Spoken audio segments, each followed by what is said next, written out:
Ladies and gentlemen, back on the Rich Eisen Show after it's been way too long. Andrew Hawkins is back here in the program. Good to see you, Hawk. Thank you. We always shoot our audience straight. Hawk sits down and he goes, "What do you want to talk about?" I'm like, "I don't know. What do you want to talk about?" Am I wrong? No, it's vibes, man. It's all vibes. It is. That's what it's about. The what's for dinner question at your house? Like, what do you want for dinner? No, I mean, anything's fine. What do you want? I never want to go first in that. We both want to eat. You know what I mean? I never want to go first. Whatever you say is the wrong answer. It's not that it's the wrong answer. I just don't want it to be wrong. You understand what I'm saying? Yeah, like that makes sense. But this is not what we want to talk about. Was my that wasn't on the list. Relationships. There are things I don't want to talk about. That's one of them. And having dinner is one of them. Yes, for sure. Well, what is on your mind football wise? Like what is what hits you? What hits you is we're preseason. Less than a month. I mean, we're right. So yeah, what's to read into it? Preseason. You know, I think. General philosophy around preseason. Yes. It means so much. It means nothing at the same time for everybody. Because it's really life in such a way sometimes. Yeah, exactly. Right? Okay. Exactly. And we get excited about it, and I get excited about it as well. Sure.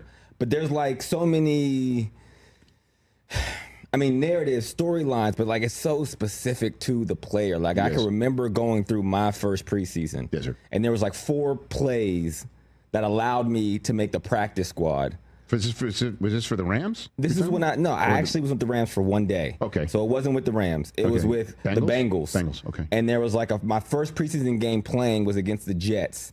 And I made a tackle on the punt team. Nice. I jumped in for a fumble on offense. I cut a linebacker, which is like a big deal back then. Yeah. Now it's like I'd go to prison. But back then it was like you're ready to mix it up. Yeah. And then I caught a comeback for like 12 yards and nobody touched me. And I had the sense of mind to get up and run for an extra 3 yards. And Marvin Lewis the next day, like put those string of plays together and was like, this is how you start to build to make the team. Oh. 4 plays that you never would think that the fans don't give a damn about, that, you know, even the team is probably like, whatever. Mm-hmm. But for me, those were like, that was my Mona Lisa. That was Your 4 that plays. was my Super Bowl winning plays when I look back, and it changes the trajectory of my career. So that's how you made the Cincinnati Bengals, Andrew that's Hawkins? how I made the Cincinnati Bengals. How about that? It gave me a chance to get a chance, you know? That's when people are watching preseason games over the weekend. This is some serious stuff that's at stake here. Lives are at stake. Careers are being built. And we like having fun. We're like, oh, what does it really mean? Well, it means a lot. And obviously it also means about culture building and things of that nature and getting out there and coaches who are preaching something and selling something that it gets bought because you can see it in a game. You could see it in a locker room after a game and things like that. And then there's something like tonight with Shadur Sanders. I mean, what do you think his opportunity truly is tonight? It's kind of what I just talked about. And, you know, there's so much being said. Is he being set up to fail? Is, you know, he didn't get that many reps with the one team. Well, this is where you show it. This is like, can you make every snap, every play, every game feel like it's the most important thing in the world? Because as a professional, that's what you're looking for. So is it ideal? No, it never is. And the lower you are on the draft board or where you came into the league, the harder it is, right? So as a 5th round pick, the setting is never going to be perfect. That's just the reality of what it is. And we know Shadur, in my opinion, Shadur is better than a 5th round pick, but it doesn't matter because you're a 5th round pick. And that is the system that you're now opted into. Like if you told me before the draft Shadur Sanders would get the start in the first preseason game for the Cleveland Browns, that means he was drafted 3rd overall and he's going to be their guy. Seriously. Yeah, of course. But instead, he's getting the start tonight and maybe playing every snap because he was a 5th round pick. And the guy who they plan on starting is 40. Yep. And he doesn't need the reps. Yes. And the other 2 guys, including the veteran they snagged from the Philadelphia Eagles and another rookie quarterback that they got, were, you know, banged up enough in preseason that they're just going to give Shadur the start. And so those are the circumstances you start and maybe play an entire game if you're a 5th round pick.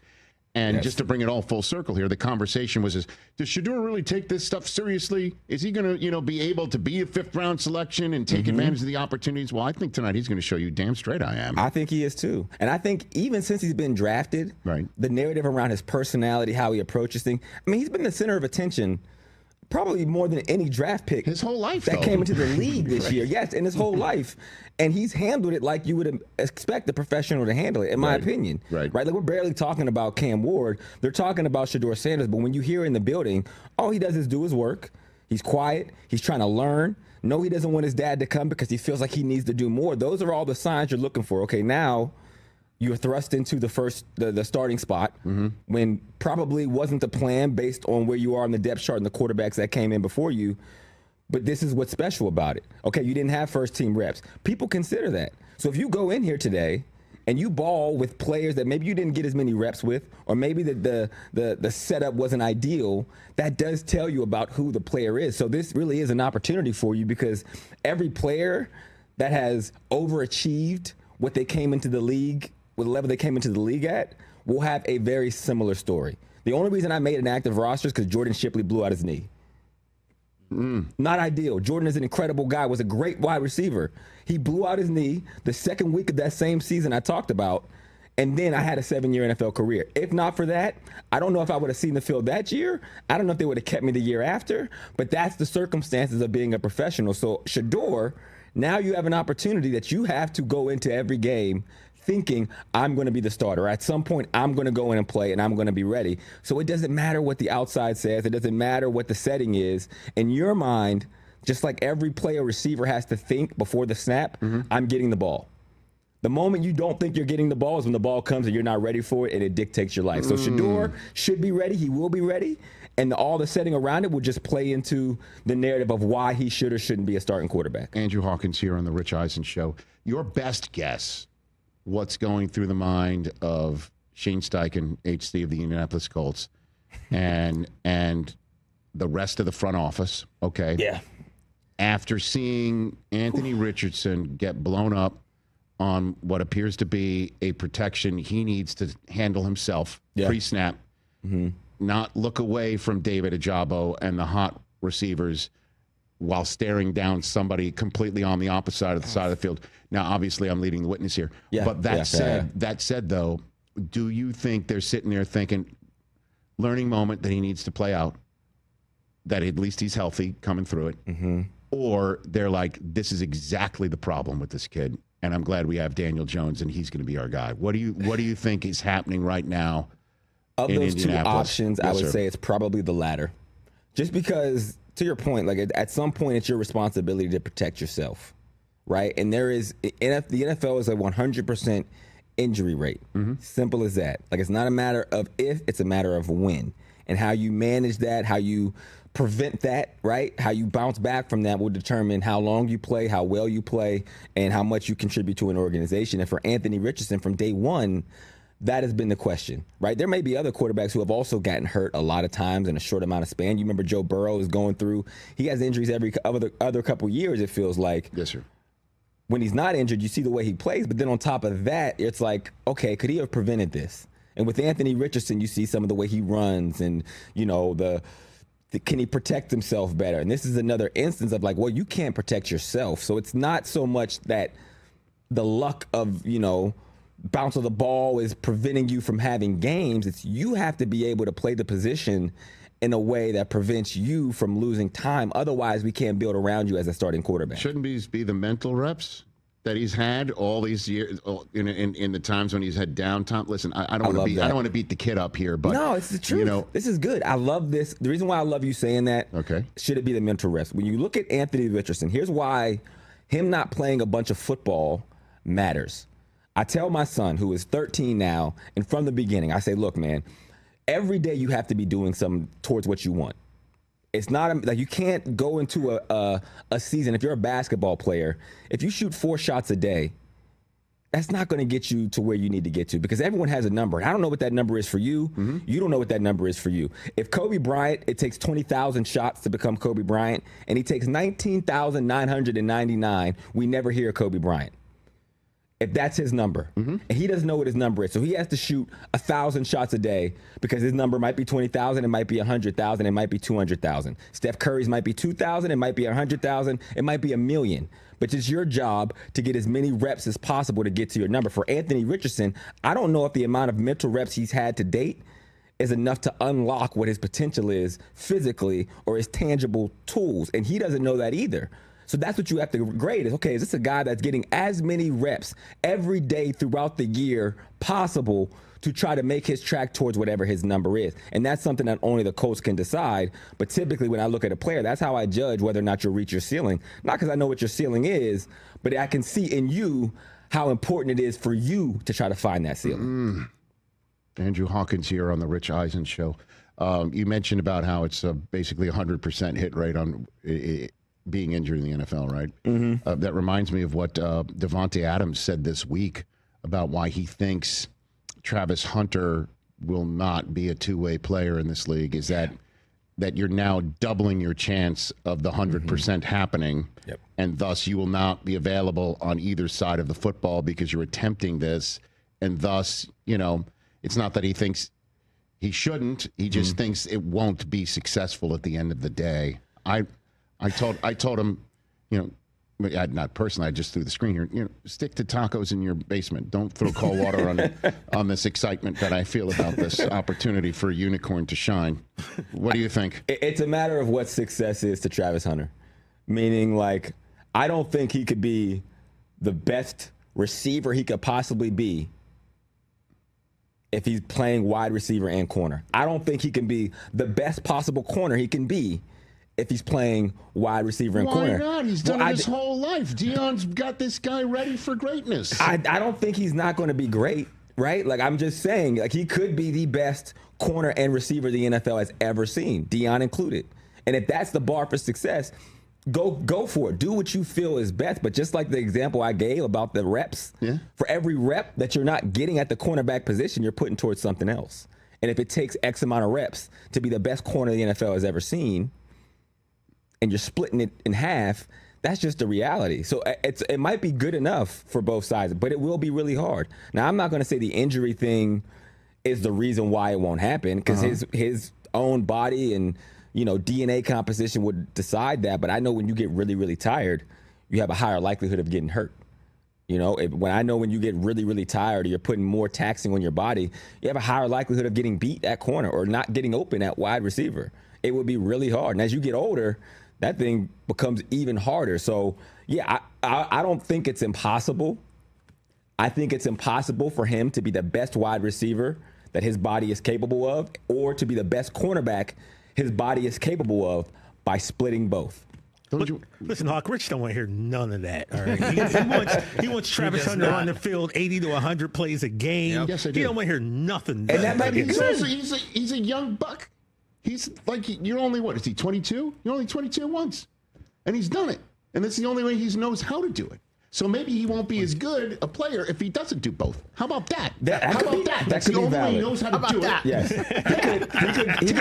He could be so depressed about playing one side of the ball that he loses his love for the game altogether. I'm not saying he's going to lose his love of the game. I'm just saying, I agree, though. I don't know. Only one way how to do it. This is the way he does it. So let him do it.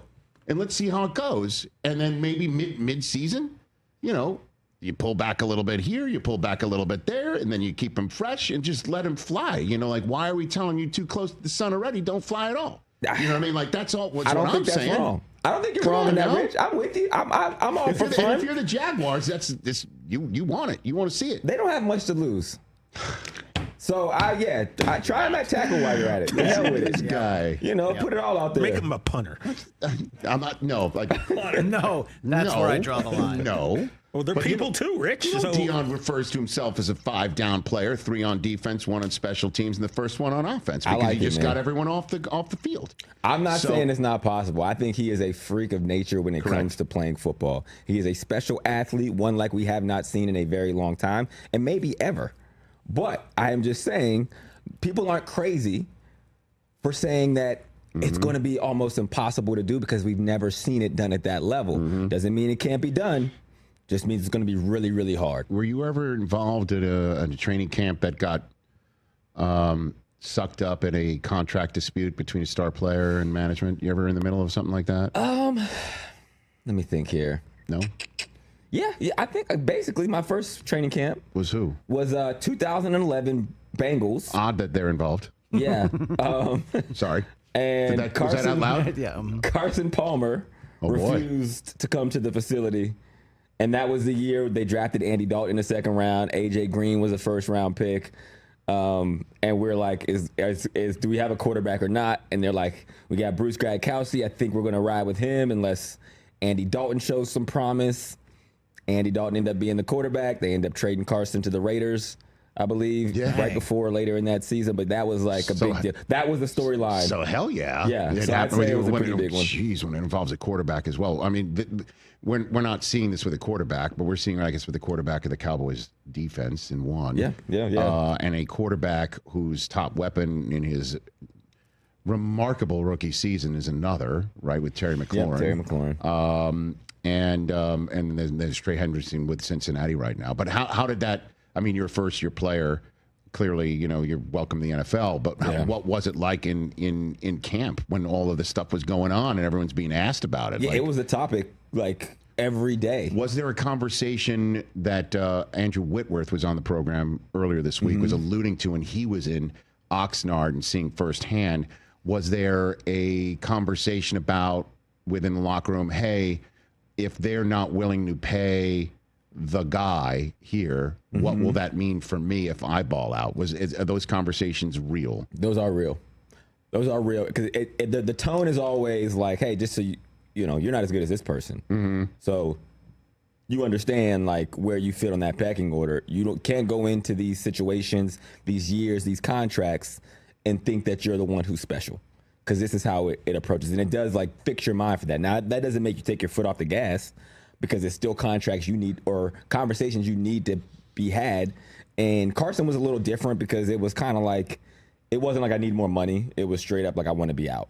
And I actually think him leaving the Bengals, I would argue that it wasn't the best decision. It needed to be done for him and kind of where he was in his career.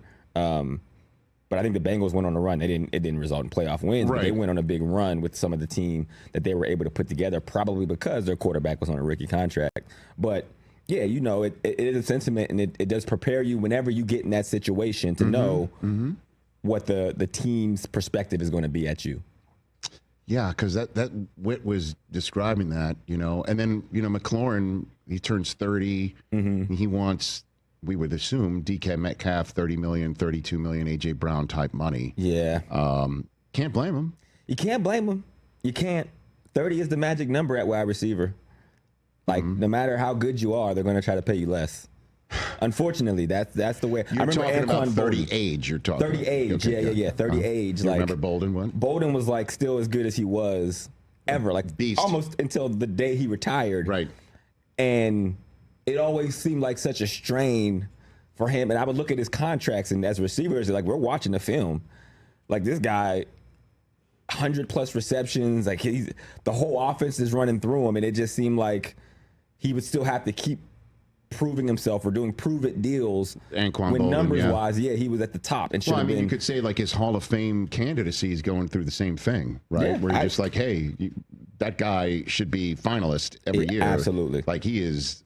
People forget, and time goes by, and if there's not enough people banging the drum. Are you of the mindset the Eagles are the favorites again? Yes or no? Andrew Hawkins, yeah or nay? Nay. Why? I like the Ravens. I like the Ravens every year, though. I think that they've done a really good job in the offseason. I think that they were right there a year ago, and I don't know, something feels like this is the year they put it together. But I like the Eagles up there as well. I think it'll be an Eagles-Ravens Super Bowl. You do believe the Eagles at least make it back, is what you're saying. I think they are very, very talented, as talented. It will be hard, personality-wise, on that team for a repeat. But, like, their talent, if last year was in the indicator, because there was points in last season as well, that thing did not look like a foregone conclusion. I think that they'll be there again. All right, then let's work backward from here. The Chiefs don't make it because the Ravens finally dispatch with them when they face each other, or the Chiefs will just have a regressed year? I don't think the Chiefs will have a regressed year. I also think that they got better. But, it's at that point when you look at those teams that are going to be there, I would put the Bills in that category as well. It really is like how much sleep did Josh Allen or Patrick Mahomes or Lamar Jackson get the night before. Well, don't forget Burrow too, right? Burrow, obviously, he looked amazing for sure. last night. For sure. The defense for Burrow is like what I question, obviously, and that's yeah, right. Unless he can go do Travis Hunter and play some safety. Well, he'll be less of a quarterback. I know you're all for it, Rich. No. Listen, I'm not saying everyone needs to play both sides of the football, yes, you are. Andrew Hawkins. You're saying I'm like saying there's one football kid in Iowa. Everybody plays both ways. No, I'm saying there's one kid who's proven he can do it. Yeah. And he's done it at a high level. Heisman, and yes. he's a Heisman Trophy winner.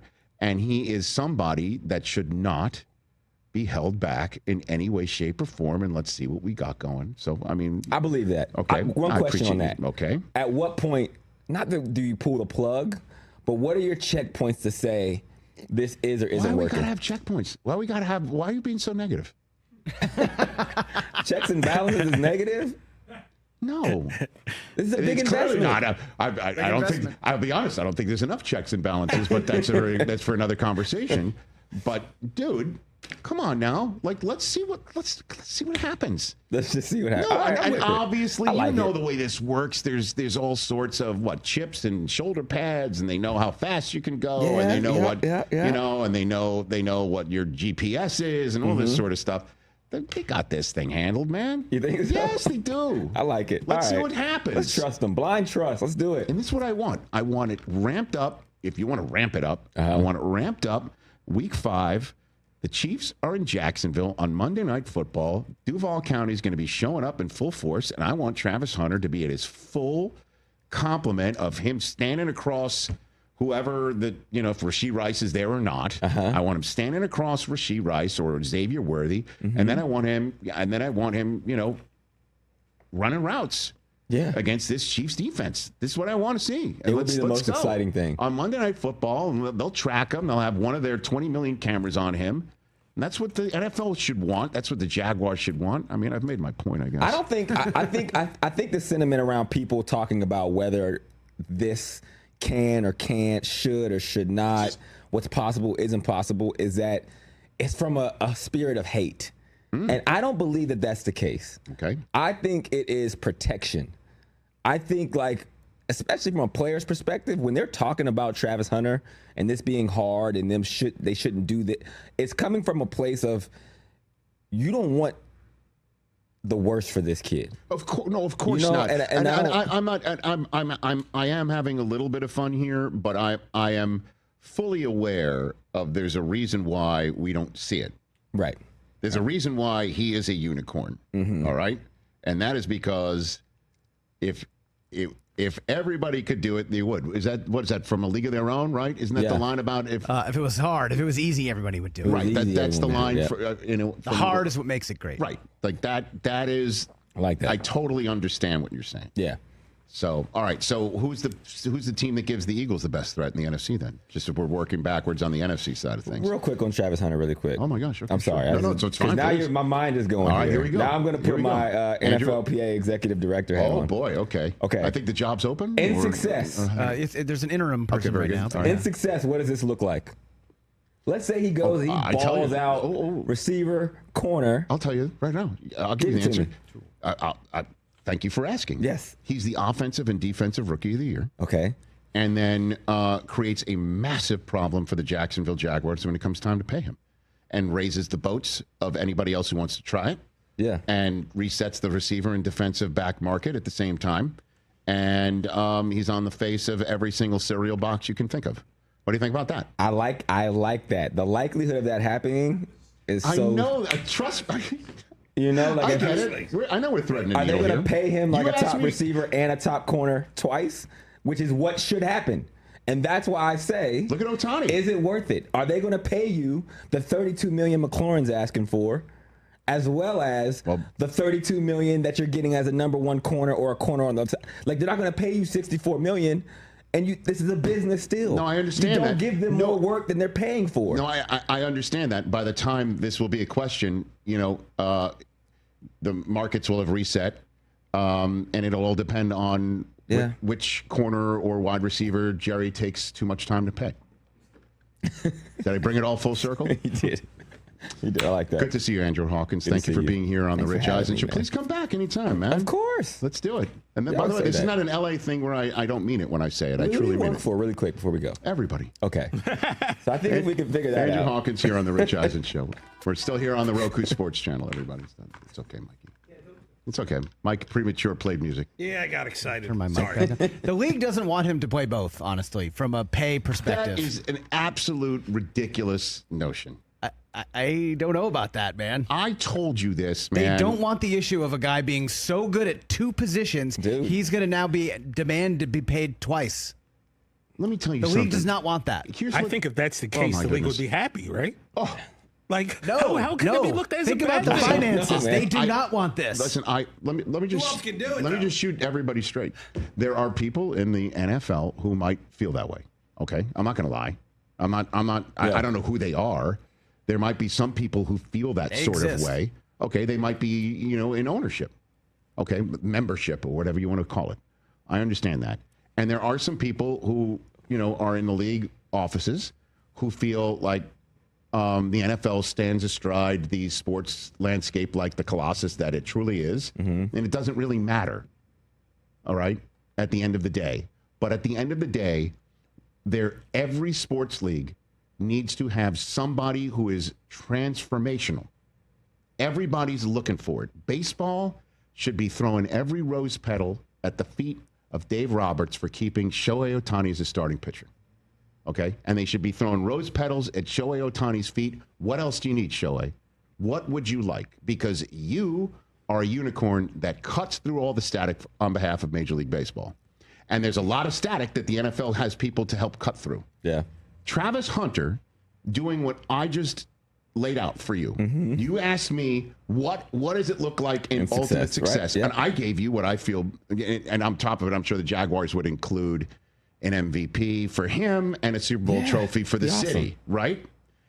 But at the end of the day, if Travis Hunter can play both sides of the ball like this, and the Jacksonville Jaguars are suddenly getting flexed into because of it, and they're winning divisions, and they're winning the AFC, and they're threatening the Chiefs on a Monday night and beating them in front of the whole country, and that's all we're talking about the next day is, did you see what Travis Hunter did this time? Yeah. You can't turn that down. And the NFL, at the end of the day, should want that. And I hope they do. How's that for your answer? Are they going to defer 95% of Travis Hunter's future contracts? I don't know what they're... Now, the money aspect of it will be And fascinating. I want him to do all those things. It would be amazing. I think baseball has a better reputation of them compensating for when Well, those, there's no cap those peers there. do- There's no and cap that's there. kind of the point. It's like there's a real good chance that all that happens, and then it's like, yep, now you're going to get paid like a top receiver, and that should be enough. Andrew Hawkins here on the program. Catch the Rich Eisen Show live weekdays from 12 to 3 p.m. Eastern on Roku Sports Channel in the U.S.